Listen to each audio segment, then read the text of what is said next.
ತಂದೆ ಶುಕ್ರಾಚಾರ್ಯ. ಈ ಹೆಸರು ಕೇಳಿದರೆ ಸಾಕು, ಲೋಕಮುಖದಲ್ಲಿ ಒಂದೇ ಮಾತು, ಅವ ದೈತ್ಯ ಗುರು ಇದ್ದಾನೆ. ದೈತ್ಯರಿಗೆ ಸಹಕಾರಿಯಾಗಿ ಪೂರಕವಾಗಿ ಒದಗಿ ಬರುವವನು, ಲೋಕಮುಖದಲ್ಲಿ ಕೆಟ್ಟವರ ಗುರುವಾಗಿ ಕಾಣಿಸಿಕೊಂಡವ. ಈ ರೀತಿಯಾಗಿ ಅಂದುಕೊಳ್ಳುವವರು ಬಹಳಷ್ಟು ಮಂದಿ ಇದ್ದಾರೆ. ಇರಲಿ, ಅವರೇನೆಂದುಕೊಳ್ಳುತ್ತಾರೆ ಅಂತ ನಾವು ಬದುಕುವುದಲ್ಲ. ನಾವು ಏನೆನ್ನುವುದು ಮೊದಲಾಗಿ ನಮಗೆ ಗೊತ್ತಾಗಿರಬೇಕು. ಅದು ನಾನು ತಿಳಿದಿದ್ದೇನೆ. ಶುಕ್ರಾಚಾರ್ಯ ಏನು, ಅವನ ಸಾಧನೆ ಏನು, ಇದನ್ನು ಹೊಗಳುವ ಒಂದು ವರ್ಗವೂ ಉಂಟಲ್ವ. ಅದೆಷ್ಟೋ ವರ್ಷಗಳ ತಪಸ್ಸಿನ ಫಲರೂಪಕವಾಗಿ ಒದಗಿ ಬಂದದ್ದು ಮೃತ ಸಂಜೀವಿನಿ ಎನ್ನುವಂತಹ ವಿದ್ಯೆ. 10,000 ವರ್ಷಗಳ ಕಾಲ ತಪಸ್ಸನ್ನಾಚರಿಸಿದ್ದೇನೆ. ಸಾಮಾನ್ಯವಾದ ತಪಸ್ಸಲ್ಲ ಅದು. ತಲೆ ಕೆಳಗಾಗಿತ್ತು, ಕಾಲು ಮೇಲೆ ಮಾಡಿ ಧೂಮವನ್ನು ಸೇವಿಸುತ್ತಾ ತಪಸ್ಸನ್ನಾಚರಿಸಿದೆ. ಉದ್ದೇಶವಿಷ್ಟೇ, ಮೃತ ಸಂಜೀವಿನಿ ಎನ್ನುವಂತಹ ದಿವ್ಯವಾದಂತಹ ಮಂತ್ರವೊಂದು, ವಿದ್ಯೆಯೊಂದು ನನ್ನದಾಗಿಸಿಕೊಳ್ಳಬೇಕು ಎನ್ನುವಂತಹ ಕಾರಣ. ಮೆಚ್ಚಿಕೊಂಡಂತಹ ಭಗವಂತ ಆ ಪರಮೇಶ್ವರ ನನಗೆ ಮೃತ ಸಂಜೀವಿನಿ ವಿದ್ಯೆಯನ್ನು ಅನುಗ್ರಹಿಸಿದ್ದಾನೆ. ದೈತ್ಯರಿಗಾಗಿ ಅದನ್ನೆಲ್ಲ ವಿನಿಯೋಗ ಮಾಡುತ್ತಾ ಇದ್ದೇನೆ. ಹೌದು, ರಾಕ್ಷಸರು ಬದುಕುವುದಕ್ಕೆ ಇಲ್ಲ ಎನ್ನುವಂತಹ ಅರ್ಥವಲ್ಲವಲ್ಲ. ಅವರೂ ಲೋಕಮುಖದಲ್ಲಿ ಬದುಕಬೇಕಾದವರು, ಯೋಗ್ಯತೆ ಇರುವವರು.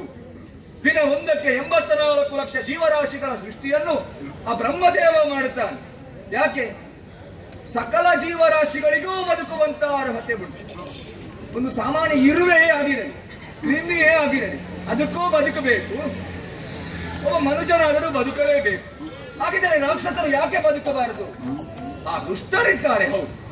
ಅವರು ಆ ರೀತಿಯಾಗುವುದಕ್ಕೆ ಕಾರಣವಾದದ್ದೇನು? ಅವರಿಗೆ ಸಿಗಬೇಕಾದಂತಹ ವಿದ್ಯೆ, ಅವರಿಗೆ ಸಿಗಬೇಕಾದಂತಹ ಸಂಸ್ಕಾರ ಅದ್ಯಾವುದು ಸಿಗದೇ ಉಳಿದಾಗ ಕಾಡು ಮೇಡುಗಳಲ್ಲಿದ್ದರು ಅಂತಾದರೆ, ಅವರಿಗೆ ಸರಿಯಾದಂತಹ ಒಂದು ದಾರಿ ಯಾರು ತೋರಿಸದೆ ಉಳಿದರು ಅಂತಾದರೆ ಅವರು ದೈತ್ಯರಾಗಿಯೇ ಬದುಕು, ಕೆಟ್ಟವರಾಗಿಯೇ ಕಾಣಿಸಿಕೊಳ್ಳುತ್ತಾರೆ. ಅವರನ್ನೆಲ್ಲ ಒಂದುಗೂಡಿಸಿ ಅವರಿಗೊಂದು ಉತ್ತಮವಾದಂತಹ ವಿದ್ಯೆ, ಸಂಸ್ಕಾರ, ಗುರಿಯನ್ನು ಮುಟ್ಟಿಸುವಂತಹ ದಾರಿಯನ್ನು ತೋರಿಸಿಕೊಡುತ್ತಾ ಇದ್ದೇನೆ. ಎಲ್ಲರೂ ಕೊಂಡಾಡುವುದು ಹೇಗೆ? ದೇವಗುರು ಆ ಬೃಹಸ್ಪತಿ ಶ್ರೇಷ್ಠನಿದ್ದಾನೆ. ಅವರು ಶ್ರೇಷ್ಠರೇ, ಇಲ್ಲ ಅಂತ ಆಡುವುದಲ್ಲ. ಅವರ ಮೇಲೆ ನನಗೇನು ಹಗೆತನ ಇಲ್ಲ. ಆದರೆ ಅವರನ್ನು ಹೊಗಳುವುದಕ್ಕಿಂತ ಮೊದಲಾಗಿ ಒಂದಷ್ಟು ನಮ್ಮನ್ನು ನೋಡುವುದಕ್ಕಾಗುವುದಿಲ್ವಾ? ಫಲವತ್ತಾದ ಮಣ್ಣಿನಲ್ಲಿ ಬೆಳೆ ಬೆಳೆಯುವುದು ದೊಡ್ಡದಲ್ಲ ಸ್ವಾಮಿ. ಬಂಡೆಕಲ್ಲಿನ ಮೇಲೆ ಬೆಳೆ ಬೆಳಿಬೇಕು. ಅವನು ಉತ್ತಮ ಕೃಷಿಕನಾಗಿ ಕಾಣಿಸಿಕೊಳ್ಳುವುದು. ಈಗ ದೇವತೆಗಳಲ್ಲಿ ಎಲ್ಲ ಇಲ್ವಾ? ವಿದ್ಯೆ ಉಂಟು, ಸಂಸ್ಕಾರ ಉಂಟು, ಬುದ್ಧಿವಂತರು, ಅವರಿಗೆ ಗುರು ಯಾಕೆ? ರಾಕ್ಷಸರಿಗೆ ಗುರು ಬೇಕು ಅಂತ ಆಡುವುದು ನಾನು. ರಾಕ್ಷಸರಿಗೆ ಗುರು ಬೇಕು ಯಾಕೆ? ಅವರಿಗೆ ವಿದ್ಯೆ ಇಲ್ಲ. ವಿದ್ಯೆ ನಾವು ಹೀಗೆ ಬದುಕಬೇಕು ಮಕ್ಕಳಿಗೆ ಅಂತ ಹೇಳಿಕೊಟ್ಟರೆ ಅವರು ಬದುಕುತ್ತಾರೆ. ಯಾಕೆ ಆಗುವುದಿಲ್ಲ? ಅದನ್ನು ನಾನು ಲೋಕಮುಖದಲ್ಲಿ ಮಾಡಿ ತೋರಿಸುತ್ತಾ ಇದ್ದೇನೆ. ನೆಮ್ಮದಿ ಉಂಟು, ನಾವು ಮಾಡುವ ಕೆಲಸದಲ್ಲಿ ನಮಗೆ ನೆಮ್ಮದಿ ಉಂಟು ಅಂತ ಬೇರೆ ಯಾರ ಬಿರುದು ನಮಗೆ ಬೇಕು ಹೇಳಿ? ಏನೂ ಬೇಡ. ಹೌದು, ಅದೆಷ್ಟೋ ಮಂದಿ ಶಿಷ್ಯ ವರ್ಗ ಎಲ್ಲ ನನ್ನ ಜೊತೆ ಇದ್ದಾರೆ. ನನ್ನ ಜೊತೆಯಲ್ಲೇ ಇರಿಸಿಕೊಳ್ಳುವುದಾ? ಇಲ್ಲ. ಅವರಿಗೆ ಉತ್ತಮವಾದ ಒಬ್ಬ ನಾಯಕನ ಅನಿವಾರ್ಯತೆ ಉಂಟು. ಆ ನಿರೀಕ್ಷೆಯಲ್ಲಿ ನಾನಿದ್ದೆ. ಯಾವಾಗ ಸಿಗಬಹುದು ಎನ್ನುವಂತ ನಿರೀಕ್ಷೆಯಲ್ಲಿರುವಾಗ ಈಗ ಒಂದು ವಿಚಾರವನ್ನು ತಿಳಿಯಲ್ಪಟ್ಟೆ. ಪಾತಾಳ ಲೋಕದಲ್ಲಿ ಒಬ್ಬ ಇದ್ದಾನೆ, ಬಂಡಾಸುರ. ಗಣಪತಿಯ ಕರಕಮಲ ಸಂಜಾತನಿದ್ದಾನೆ. ಈಶ್ವರನಿಂದ ಬೇಕಾದಂತಹ ವರಗಳನ್ನು ಪಡೆದವನು. ಪಾರ್ವತೀ ದೇವಿಯಿಂದ ಆಶೀರ್ವಾದವನ್ನು ಪಡೆದಾಟ. 60,000 ವರ್ಷಗಳ ಆಯಸ್ಸನ್ನು ಪಡೆದುಕೊಂಡಿದ್ದಾನಂತೆ. ಅವನಿಗಿಂತ ಬೇರೆ ನಾಯಕನು ಬೇಕಾ? ಅದೇ ತಡ ಮಾಡುವುದು ಯಾಕೆ? ಅವನ ಜೊತೆಯಲ್ಲಿ ನಮ್ಮವರನ್ನು ಮಕ್ಕಳನ್ನೆಲ್ಲ ಸೇರಿಸಬೇಕು. ಅದರಿಂದ ಅವರು ಬೇಕಲ್ವಾ? ಮಕ್ಕಳೇ, ಈಗ ಬನ್ನಿ.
ಶುಭವಾಗಲಿ. ಅಜ್ಞಾನವೆಂಬ ಅಂಧಕಾರವನ್ನು ಹೋಗಲಾಡಿಸಿ ವಿಜ್ಞಾನವೆಂಬ ದೀವಿಗೆಯನ್ನು ಬೆಳಗಿಸಿದವರು ನೀವು.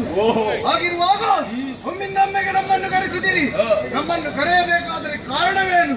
ನಮ್ಮಿಂದ ಏನಾಗಬೇಕು?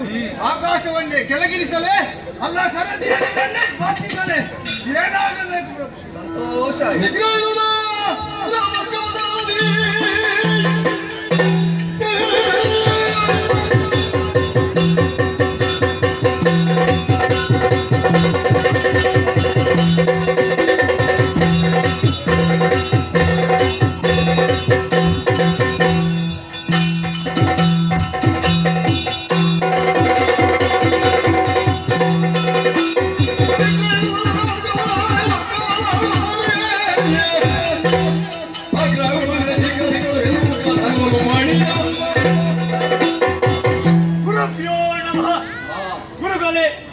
ಮೊದಲಾಗಿ ವಂದಿಸುತ್ತೇನೆ. ಎಲ್ಲೋ ಇದ್ದವರನ್ನು ಕರೆತಂದು ಊಟ ಪಾಠ ಅದರ ಜೊತೆ ಆಟ ಕಲಿಸಿಕೊಟ್ಟವರು ನೀವು. ಇದಾಗುವಾಗ ಎಲ್ಲಿ ನನ್ನ ಶಿಷ್ಯಂದಿರು ಸಭೆಗೆ ಬರಲಿ ಎಂಬ ಕೂಗನ್ನು ಕೇಳಿ ಬಂದವರು ನಾವು. ಕರೆಸಿದೆ ಕಾರಣವೇನು?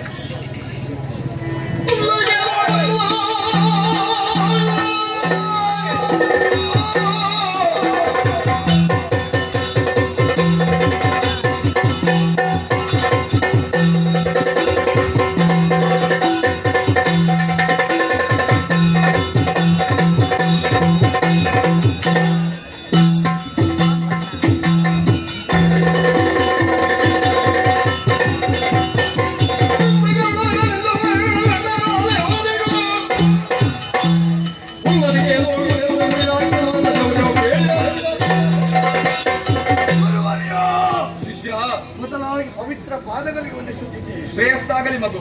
ಎಲ್ಲೆಲ್ಲೋ ತಿರುಗಾಟ ಮಾಡ್ತಿದ್ದೀರ. ನಮ್ಮನ್ನು ಇಲ್ಲಿಗೆ ಕರೆದು ಸೇರಿಸಿದವರು ನೀವು. ಹಾಗಾಗಿ ನಿಮ್ಮ ಎತ್ತರವಾದಂತಹ ಕರೆಗೆ ನಾವೆಲ್ಲರೂ ಉತ್ತರವಾಗಿ ಬಂದು ನಿಂತಿದ್ದೇವೆ. ನೀವು ಕಾಲಲ್ಲಿ ತೋರಿಸಿದಂತಾದ್ರೆ ತಲೆಯಲ್ಲಿ ಹೊತ್ತು ಮಾಡುವವರು ನಾವು.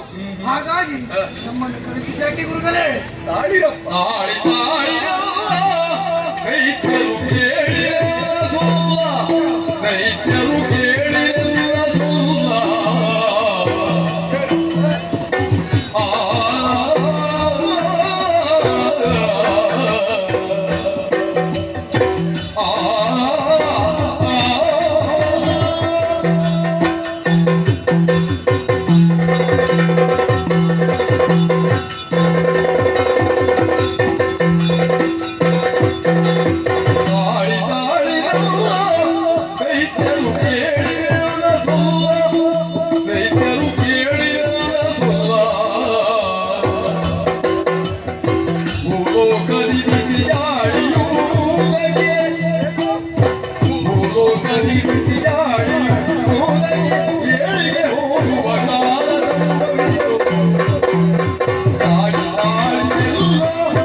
ಆಟದ ಜೊತೆಯಲ್ಲಿ ಜೀವನ ಸಾಗುತ್ತಾ ಇತ್ತು. ಹೌದು. ಇನ್ನು ಆಟದಲ್ಲಿ ಹೊಟ್ಟೆ ತುಂಬಿತ ನಿಮಗೆ?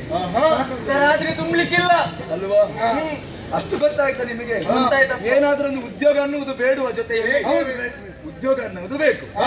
ಉದ್ಯೋಗ ಮಾಡಬೇಕಾದ್ರೆ ಉದ್ಯೋಗ ಕೊಡುವವರು ಬೇಕಲ್ವಾ? ಉದ್ಯೋಗ ಕೊಡುವವರು ಯಾರಿದ್ದಾರೆ? ಒಬ್ಬ ನಾಯಕ ಎನ್ನುವವ ಬೇಕಾಗುತ್ತಾರೆ. ಇಷ್ಟರವರೆಗೆ ನಾನು ನಿಮ್ಮ ಜೊತೆಯಲ್ಲಿ ಇದ್ದೇನೆ. ನಿಮ್ಮ ಕಷ್ಟ ನೋವು ನಲಿವುಗಳಿಗೆಲ್ಲ ನಾನು ಜೊತೆಯಾಗಿ ಇದ್ದೆ ಮಕ್ಕಳಿಗೆ. ಹಾಗೆಂದು ಜೀವನ ಪರ್ಯಂತರ ನನ್ನ ಜೊತೆಯಲ್ಲೇ ಇರುವುದಲ್ವಲ್ಲ. ನೀವು ಏನಾದ್ರೂ ಒಂದು ಸಾಧನೆಯನ್ನು ಮಾಡಬೇಕು. ನೀವು ಸಾಧನೆಯ ಪಥದಲ್ಲಿ ಸಾಗಬೇಕಾದ್ರೆ ನಿಮಗೆ ದಾರಿ ತೋರಿಸುವ ಒಬ್ಬ ಮಾರ್ಗದರ್ಶಕನೆನ್ನುವವ ಬೇಕಾಗುತ್ತಾನೆ. ನಿಮ್ಮನ್ನು ಕೈ ಹಿಡಿದು ಮುಂದೆ ಸಾಗಿಸಬೇಕಾದ್ರೆ ಇನ್ನವರು ಬೇಕು. ಗುರುಮಠದಲ್ಲೇ ಉಳಿಸಿಕೊಳ್ಳುವ ಹಾಗೆಲ್ಲೂ ಅಲ್ಲ ನಿಮ್ಮನ್ನು. ಇಲ್ಲೇ ನೀವೇ ಇದ್ದೀರಿ ಅಂತಾದ್ರೆ ಬೇರೆ ಬರುವವರಿಗೆ ಅವಕಾಶ ಬೇಡುವ? ಹಾಗಾದ್ರೆ ನಮ್ಮನ್ನು ಕಳಿಸಿಕೊಡುವ? ಕಲಿಸಿಕೊಂಡು ಬಿಸಾಡುವುದು ಅಂತ ಅರ್ಥ ಅಲ್ಲ. ಹಣವನ್ನು ಒದಗಿಸಿ ಕೊಡುತ್ತೇನೆ. ಯಾರ ಬಳಿಗೆ ಸೇರಿಸಬೇಕು ಅವರ ಬಳಿಗೆ ನಿಮ್ಮನ್ನು ಸೇರಿಸುತ್ತೇನೆ. ಆ ಚಿಂತೆ ನಿಮಗೆ ಬೇಡ. ಹಾಗೆಂದು ಇನ್ನು ಇಲ್ಲಿ ಇರುವುದಲ್ಲ. ನಿಮಗೊಬ್ಬ ಸಮರ್ಥ ನಾಯಕ ಎಲ್ಲಿದ್ದಾನೆ ಎನ್ನುವುದನ್ನು ದಿವ್ಯ ದೃಷ್ಟಿಯ ಮೂಲಕವಾಗಿ ನಾನು ಕಂಡುಕೊಂಡವನಿದ್ದೇನೆ. ತಡ ಮಾಡುವುದಲ್ಲ. ನಿಮ್ಮನ್ನೆಲ್ಲ ಒಗ್ಗೂಡಿಸಿಕೊಂಡು ಪಾತಾಳ ಲೋಕವನ್ನು ಸೇರಬೇಕಾಗಿದೆ. ಅಲ್ಲಿಗೆ ನಿಮಗೆ ಬೇಕಾದಂತ ನಾಯಕನಿದ್ದಾನೆ. ಏನು ನನ್ನ ಜೊತೆಯಲ್ಲಿ ಬರುವುದಕ್ಕೆ ಸಿದ್ಧರಾಗಿದ್ದೀರಾ? ತಡ ಯಾಕೆ? ಆದಷ್ಟು ಬೇಗನೆ ಪಾತಾಳ ಲೋಕವನ್ನು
ಅದರ ತಾಯಿ ಬೇರಿನ ಗಟ್ಟಿತನಕ್ಕಾಗಿ ಕೆಳಮಟ್ಟವನ್ನು ಇಳಿಯಬೇಕಾಗುತ್ತದೆ.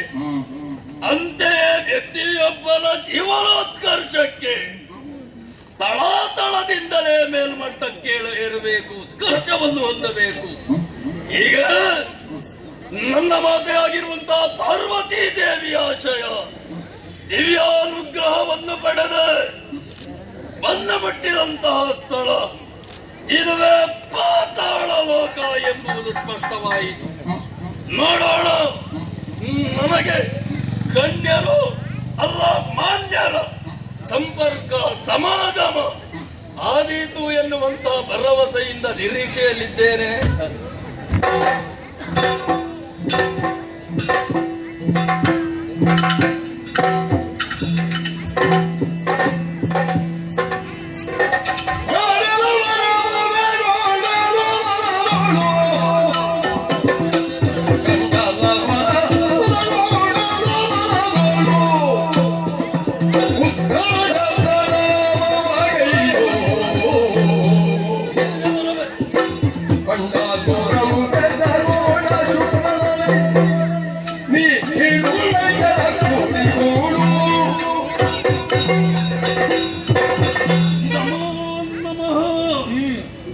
ಬ್ರಹ್ಮ ತೇಜವೇ ನನ್ನ ಸಮಕ್ಷದಲ್ಲಿ ನಿಂತ ಅನುಭವ ನನಗಾಗುತ್ತಾ ಇವೆ.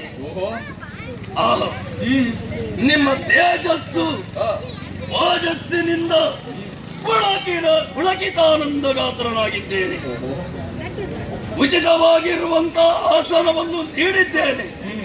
ಯಥಾ ಸಾಧ್ಯ ಯಥಾ ರೀತಿಯಲ್ಲಿ ಸತ್ಕರಿಸಿದ್ದೇನೆ. ಸ್ವಾಮಿ, ನಿಮ್ಮ ಪರಿಚಯ ನನಗಿಲ್ಲ. ನಿಮ್ಮ ಜೊತೆಯಲ್ಲಿ ಅದೆಷ್ಟೋ ಮಂದಿಗಳಿದ್ದಾರೆ. ಅಸುರವೇ ನಾನು ಎಂಬುದನ್ನು ತಿಳಿದುಕೊಳ್ಳುವುದಕ್ಕೆ ಸಾಧ್ಯ. ಅವರು ಯಾರು? ನೀವಿಲ್ಲಿಗೆ ಬರುವುದಕ್ಕೆ ಕಾರಣವೇನು? ಸ್ವಾಮಿ, ನಿಮ್ಮ ಪೂರ್ವ ಅಪರ ವಿಚಾರವನ್ನು ತಿಳಿಸುವುದರ ದ್ವಾರ ನನ್ನ ಉದ್ಧಾರಕ್ಕೇನಾದರೂ ದಾರಿ ಇದೆ ಎಂಬುದನ್ನು ತಿಳಿಸಿಕೊಡಬೇಕು. ಬಂಡಾಸುರ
ಧೀರನೂ ಹೌದು, ಶೂರನೂ ನೀನು ಹೌದು.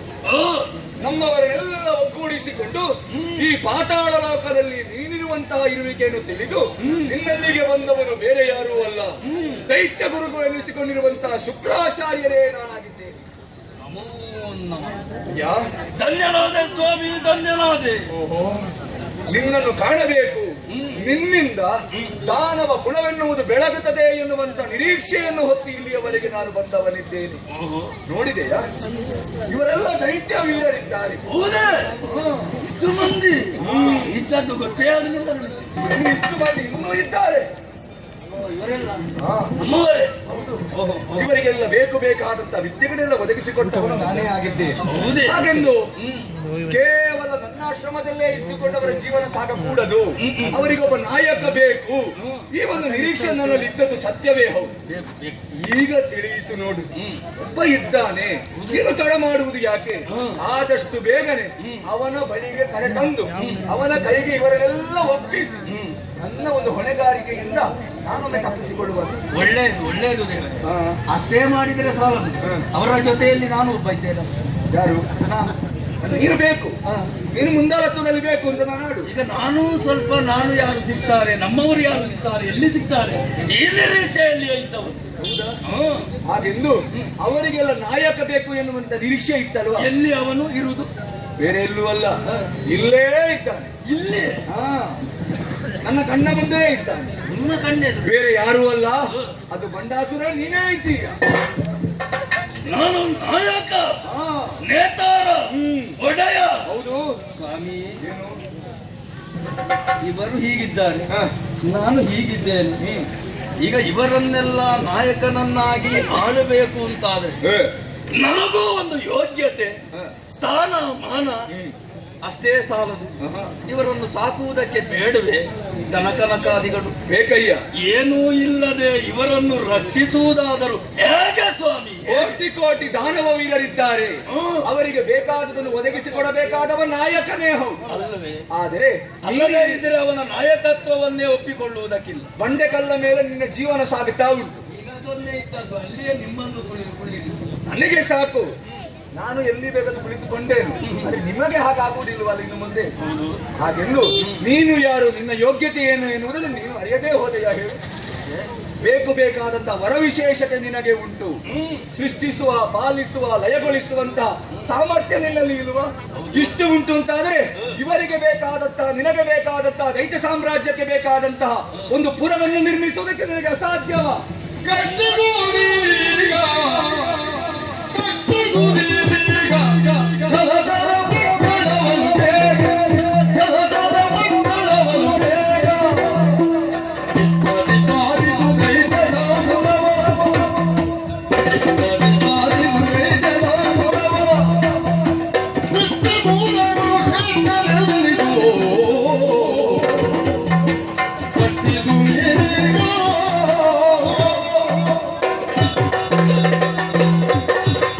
ಭಂಡಾಸುರ ಗುರುವರ್ಯ ತಡ ಏಕೆ?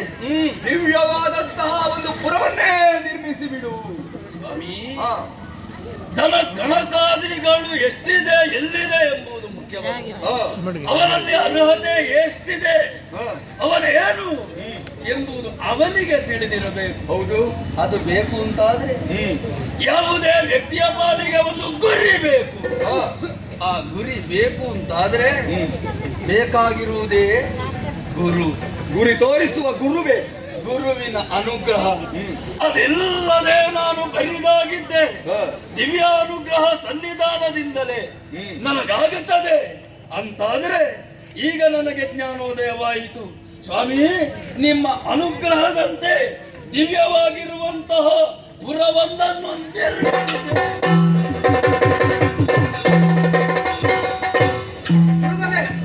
ಹೊಸ ನಗರ ಸೃಷ್ಟಿ. ಹೊಸದಾದ ಒಂದು ನಗರದ ಸೃಷ್ಟಿಯಾಗಿದೆ. ನೋಡು, ಕೆಲವರು ಬಾಯಿ ಬಿಟ್ಟ ಹಾಗೆ, ಕೆಲವರಿಗೆ ಕಣ್ಣು ದೊಡ್ಡದಾಗಿ ಹೋಗಿ ಮುಚ್ಚುತ್ತಾ ಇಲ್ಲ.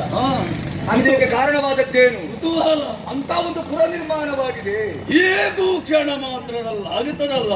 ಅಲ್ಲ, ಇಷ್ಟರವರೆಗೆ ನಿನ್ನ ಮೇಲೆವರೆಗೆ ನಂಬಿಕೆ ಇರಲಿಲ್ಲ. ನೋಡು, ಏನೋ ಒಂದು ಸಂಶಯವಿತ್ತು. ಗುರುಗಳೇ ಏನು ನನ್ನನ್ನು ತಾನು ತಪ್ಪಿಸಿಕೊಳ್ಳುವ ಉದ್ದೇಶದಿಂದ ನಿನ್ನ ಕಾಲವರೆಗೆ ಬಂದು ಹಾಕಿದ್ದಾರೆ, ಇವನಿಗೆ ಗತಿ ಇಲ್ಲ ಅಂತ ಅವರು ಅಂದುಕೊಂಡಿದ್ರು. ಆದ್ರೆ ಈಗ ನೀನೊಬ್ಬ ಸಮರ್ಥ ನಾಯಕ ಎನ್ನುವುದನ್ನು ಅವರೆಲ್ಲರೂ ಒಪ್ಪಿಕೊಂಡದ್ದು ಅವರ ಮುಖ ನೋಡುವಾಗ ತಿಳಿಯುವುದಕ್ಕೆ ಸಾಧ್ಯವಾಗಿದೆ. ಮುಗುಳ್ನಗೆ ಅಲ್ವಾ? ಪುರದ ನಿರ್ಮಾಣ ಆಯಿತು. ಹೌದು. ಹಿಂದೆ ನೋಡಂತೆ ಪೀಠ ಇರುವಲ್ಲಿ. ಹೌದು. ಈ ಪುರಕ್ಕೆ ಅಂತ ಪುರ ಒಂದು, ಅದರ ಮಧ್ಯದಲ್ಲಿ ಪೀಠ ಸಿಂಹಾವಿಷ್ಟರ. ಹಾಗಾದ್ರೆ ಅದನ್ನು ಏರುವುದಕ್ಕೆ ಈಗ ಯಾರನ್ನು ಸಿದ್ಧಪಡಿಸುವುದು? ನಮ್ಮಲ್ಲಿ ಯೋಗ್ಯರು. ಮತ್ತೆ ಮತ್ತೆ ಅದೇ ಹೇಳಬೇಕು. ನೀನೇ ಅಲ್ವಾ ನಾಯಕ? ನಾನೇ ಪುರವನ್ನು ನಿರ್ಮಿಸಿದಂತಹ ನಾನೇ ನಾಯಕನು. ಹೌದು ಅಂತಾದ್ರೆ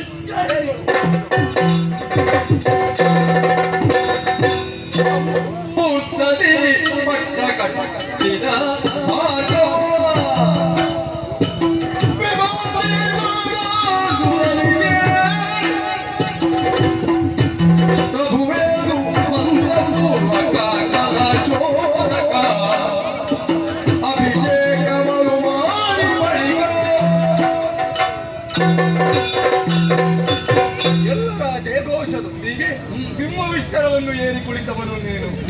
ನನ್ನ ನಿರ್ದೇಶನಕ್ಕನುಸಾರವಾಗಿ ಪಟ್ಟಾಭಿಷೇಕಕ್ಕೆ ಇದು ಶುಭ ಮುಹೂರ್ತವೇ ಹೌದು. ಸಪ್ತ ಸಾಗರಗಳ ಜಲವನ್ನು ಅಭಿಷೇಕವನ್ನು ಕೈಗೊಂಡಿದ್ದೇನೆ. ಎಲ್ಲರೂ ವಿಧ ವಿಧದಿಂದ ನಿನ್ನನ್ನು ಅಲಂಕರಿಸಿದವರಿದ್ದಾರೆ, ಮಂಗಳಾರತಿಯನ್ನು ಬೆಳಗಿದವರಿದ್ದಾರೆ. ಬೇಕಾದಂತಹ ಸಂಸ್ಕಾರಗಳನ್ನೆಲ್ಲ ಒದಗಿಸಿಕೊಟ್ಟಾಯಿತು ನಿನಗೆ. ನೋಡಿ, ಈಗ ಇನ್ನು ತಡ ಯಾಕೆ? ಸೇರಿದಂತಹ ನಿನಗೆ ಪಟ್ಟಾಭಿಷೇಕದ ಮುಹೂರ್ತವಿದು, ಶುಭ ಮುಹೂರ್ತ. ಅದಕ್ಕಾಗಿ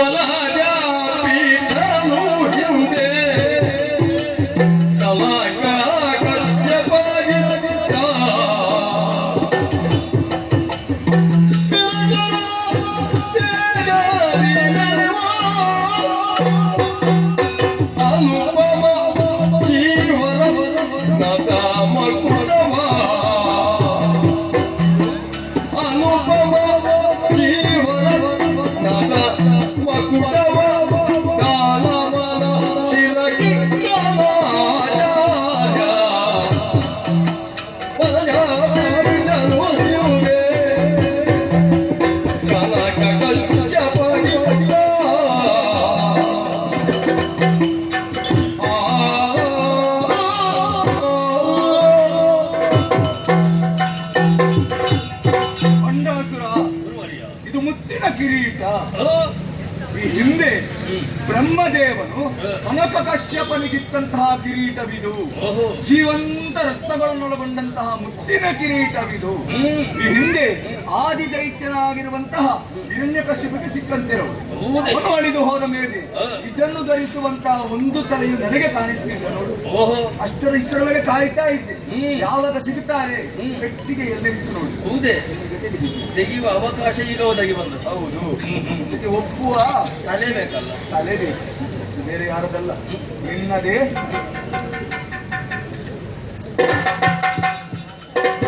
ಧನ್ಯನಾದೆ.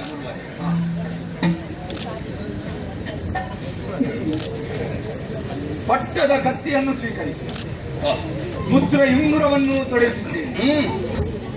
ಸರಿ ತಾನೇ? ಹಾಗೆ ಇನ್ನು ಈಗ ನೀನು ಅರಸನಾಗಿದ್ದೀಯ, ಇವರಿಗೆಲ್ಲ ನಾಯಕನಾಗಿದ್ದೀಯ, ಹೀಗೆ ಮಂತ್ರಿ ಮಂಡಲ, ಸೇನಾಧಿಪತಿ, ಇವರೆಲ್ಲ ಬೇಕಲ್ವಾ? ಮಂತ್ರಿಗಳು ಎಲ್ಲರನ್ನೂ ನೇಮಿಸಿ ಆಯಿತು. ತಡ ಯಾಕೆ? ಹೀಗೆ ಬನ್ನಿ ವಿಶ್ರಾಂತಿ. ಎಲ್ಲರಿಗೂ ಬೇರೆ ಬೇರೆ ಅತಿಥಿ ಗೃಹವನ್ನು ಏರ್ಪಡಿಸಿದ್ದಾಗಿ ಅಲ್ವಾ? ಹಾಗಿದ್ರೆ ಒಂದೆರಡು ಮಾತುಗಳನ್ನು ಕೇಳಬಹುದು. ಧಾರಾಳ ನೀತಿ ವಚನ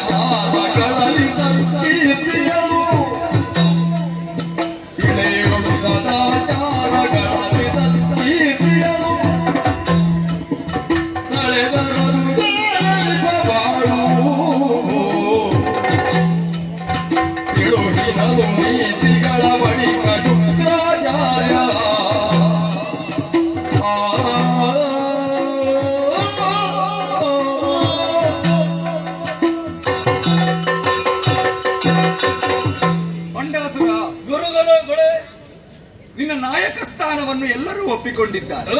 ಇನ್ನು ಅವರಿಗೆಲ್ಲ ನೀನು ನಾಯಕನಾಗಿದ್ದೀಯ. ಒದಗಿ ಬಂದದ್ದು ಸಕಲ ಸುಖಭೋಗದ ಜೀವನ ಎಲ್ಲವೂ ಇದೆ. ಎಲ್ಲವೂ ಇರುವ ಕಾಲಕ್ಕೆ ಆಸೆಗಳು ಅಧಿಕವಾಗುತ್ತಾ ಹೋಗುತ್ತದೆ. ಅದು ಒಮ್ಮೊಮ್ಮೆ ದುರ್ಬಳಕೆಯಾಗುವಂತಹ ಒಂದು ಅನಿವಾರ್ಯ ಸ್ಥಿತಿಗಳು ಒದಗಿ ಬರುವುದು ಸಹಜವಾದದ್ದು. ಅದರಿಂದ ಎಚ್ಚರಿಕೆಯಿಂದ ನೀನು ನಡೆಯಬೇಕಾಗುತ್ತದೆ. ಇನ್ನು ಮುಂದಕ್ಕೆ ನೀಡಿರುವಂತಹ ಒಂದೊಂದು ಹೆಜ್ಜೆಯಾದರೂ ಎಚ್ಚರಿಕೆಯಿಂದ ಕೂಡಿರಬೇಕು. ಹೆಜ್ಜೆ ಇಡುವುದಕ್ಕಿಂತ ಮೊದಲಾಗಿ ಕಣ್ಣಿಡಬೇಕು ಅಂತ ನಡೆಯಲ್ಲಿ ನೀನು ನಡೆದೆ ಅಂತಾದ್ರೆ ದಾನವರಿಗೆ ಒಬ್ಬ ಸಮರ್ಥ ನಾಯಕ ಸಿಕ್ಕ ಎನ್ನುವಂತಹ ಸಂತೋಷದಿಂದ ನಾನು ಇರುವುದಕ್ಕಾಗುತ್ತದೆ. ಒಂದು ಸಮುದಾಯಕ್ಕೆ ನಾಯಕ ಸ್ಥಾನ ಎನ್ನುವುದು ಸಾಮಾನ್ಯವಾದಂತಹ ಕಾರ್ಯ ಅಂತ ಭಾವಿಸಬೇಡ. ಅವನು ತೆಗೆದುಕೊಳ್ಳುವಂತ ನಿರ್ಣಯ ಅವನ ವೈಯಕ್ತಿಕ ವಿಚಾರಕ್ಕೆ ಇರಲಿ ಅಥವಾ ಸಮಷ್ಟಿ ಚಿಂತನೆಯೇ ಇರಲಿ, ಅದು ಎಲ್ಲರ ಮೇಲೆ ಪರಿಣಾಮ ಬೀರುತ್ತದೆ. ಕೇವಲ ನಿನಗಾಗಿ ತೆಗೆದುಕೊಂಡಂತಹ ನಿರ್ಣಯವೇ ಆಗಿರಲಿ, ಅದು ಎಲ್ಲರ ಮೇಲೆ ಪರಿಣಾಮ ಬೀರುವುದೊಂದು ದಿಟವೇ ಹೌದು. ಹೀಗಿರುತ್ತಾ ನಿರ್ಣಯವನ್ನು ತೆಗೆದುಕೊಳ್ಳುವ ಕಾಲಕ್ಕೆ ಯೋಚಿಸಬೇಕು. ಅಷ್ಟೇ ಅಲ್ಲದೆ ಆ ಪರಮೇಶ್ವರನ ಅನುಗ್ರಹವೆನ್ನುವುದು ನಿನ್ನ ಮೇಲೆ ಇದೆ. ಆ ಲೋಕಮಾತೆಯಾಗಿರುವಂತಹ ಪಾರ್ವತೀ ದೇವಿಯ ಆಶೀರ್ವಾದ ನಿನ್ನ ಮೇಲೆ ಇದೆ. ಇದೆಲ್ಲ ಇದ್ದ ಮೇಲೆ ಅದನ್ನು ಮರೆತು ಯಾವತ್ತು ವ್ಯವಹರಿಸಬೇಡ. ದೇವರ ಮಗನಾಗಿ ಲೋಕಮುಖದಲ್ಲಿ ಕಾಣಿಸಿಕೊಂಡವನು ನೀನಾಗಿದ್ದೀಯ. ಹಾಗೆಂದು ದೇವರ ಮಗನೇ ಆಗಿರಲಿ ಅಧರ್ಮದ ಪಥವನ್ನು ತುಳಿದ ಅನ್ಯಾಯದ ಕಾರ್ಯವನ್ನು ಮಾಡಿದ ಅಂತಾದ್ರೆ ದೇವರಾದರೂ ಮುನಿದು ನಿಲ್ಲುತ್ತಾರೆ. ನಿನಗೆ ಯೋಚನೆ ಮಾಡಿ ಹೆಜ್ಜೆ ಇಡಬೇಕಾಗುತ್ತದೆ. ಇನ್ನು ಪರ ನಾರಿಯರ ಸಂಘವನ್ನು ಮಾಡಬೇಡ. ಯಾವತ್ತು ಬೇರೆ ಹೆಣ್ಣು ಮಕ್ಕಳನ್ನು ತಾಯಿಯ ಭಾವದಿಂದಲೋ ತಂದೆಯ ಭಾವದಿಂದ ಕಾಣುವಂತ ಮನಸ್ಥಿತಿ ನಿನಗೆ ಬೇಕು. ಅದನ್ನು ತಪ್ಪಿದ ಅಂತಾದ್ರೆ ಈ ಹಿಂದೆ ಅನೇಕ ಮಂದಿ ದಾನವರು ಅಳಿವಿನಂಚಿಗೆ ಸಾಗುವುದಕ್ಕೆ ಅದೇ ಮೂಲ ಕಾರಣವಾಗಿದೆ. ಆ ದಾರಿಯಲ್ಲಿ ಸಾಗಬೇಡ. ಎಚ್ಚರಿಕೆಯಿಂದ ಸದಾ ಕಾಲ ಯಾಗ ಯಜ್ಞಾದಿಗಳು, ಪೂಜೆ ಪುರಸ್ಕಾರಗಳು, ಪರಮೇಶ್ವರನ ಕುರಿತಾದಂತಹ ಜ್ಞಾನ ನಿನ್ನಲ್ಲಿ ಯಾವಾಗಲೂ ಬೇಕು. ಆಗ ನೀನು ಎಷ್ಟು ಎತ್ತರವನ್ನು ಏರುವುದಕ್ಕೂ ಸಾಧ್ಯವಿದೆ. ತಪ್ಪಿದೆ ಅಂತಾದರೆ ನಾನೇ ದಾರಿ ತೋರಿಸಬೇಕಾದೀತು ಮುಂದೆ ಏನು ಎನ್ನುವುದನ್ನು. ಶುಭವಾಗಲಿ ನಿನಗೆ. ಸಂತೋಷ. ಧನ್ಯವಾದ.